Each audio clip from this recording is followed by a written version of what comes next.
এই জন্য এই নিয়ত করে আসছে। এটা প্রধান অতিথি, এটা একটা ফ্যাশন। এগুলো অনেক আগে আমরা ছোটবেলায় দেখছি, আমরা প্রধান অতিথি এগুলা এত প্রচলন ছিল না। যাই হোক, পরবর্তীতে আস্তে আস্তে প্রচলন হয়েছে। মূলত আপনারা আসছেন এখানে প্রধান বক্তা, দ্বিতীয় বক্তা, ওনাদের বক্তব্য শোনার জন্য। কোরআন হাদিস থেকে ওনারা বক্তব্য রাখবেন এবং সেই বক্তব্য আপনারা শ্রবণ করবেন। শুধু শ্রবণ করবেন না, আপনারা মেনে চলবেন। এবং নামাজ এবং নামাজ, এই নামাজটাকে কিভাবে ঠিক করা যায় সেদিকে আপনারা লক্ষ্য রাখবেন, যাতে 5 ওয়াক্ত নামাজ পড়তে পারেন।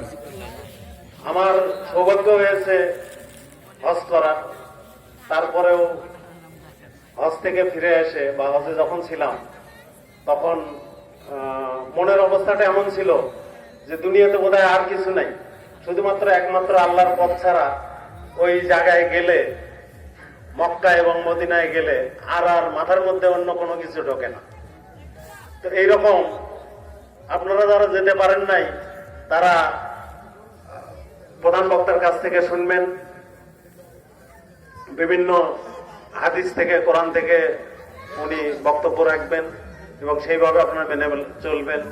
এবং আমার কাছে মনে হয়, বারবার মনে হয় যে এখন পর্যন্ত নামাজটা মনে হয় ঠিক হয়নি।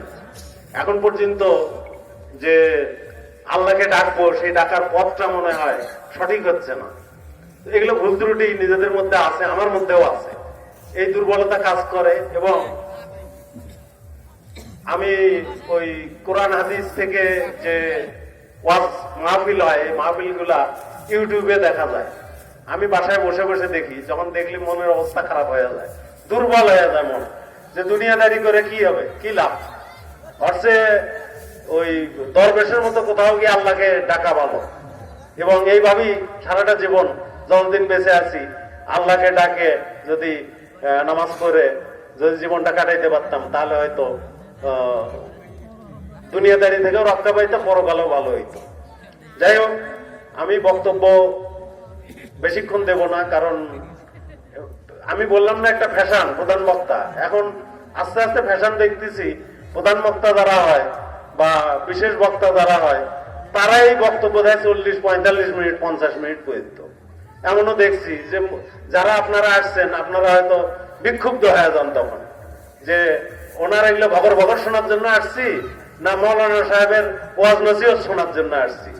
এবং গন্ডগোল পর্যন্ত হয়েছে, এরকমও হয়েছে। তো এইদিকে অবশ্যই লক্ষ্য রাখা উচিত, অতিথি যারাই আসবে না কেন তারা। এবং আমি আপনাদের গ্রামেরই লোক, আমি তো দূরের কেউ না। আপনাদের গ্রাম, আমার গ্রাম, এটা একই গ্রাম। আমি আছি আপনাদের পাশে। আপনাদের মসজিদের উন্নয়ন হচ্ছে, মসজিদের উন্নয়ন কল্পে, মসজিদের পাশেও, মসজিদের উন্নয়ন কল্পে যে কর্মকাণ্ড, তার পাশেও আমাকে পাবেন আপনারা, কোনো অসুবিধা নাই। আর আপনারা ধৈর্য ধরে প্রধান বক্তার বক্তব্য শুনবেন, আপনারা উঠে যাবেন না।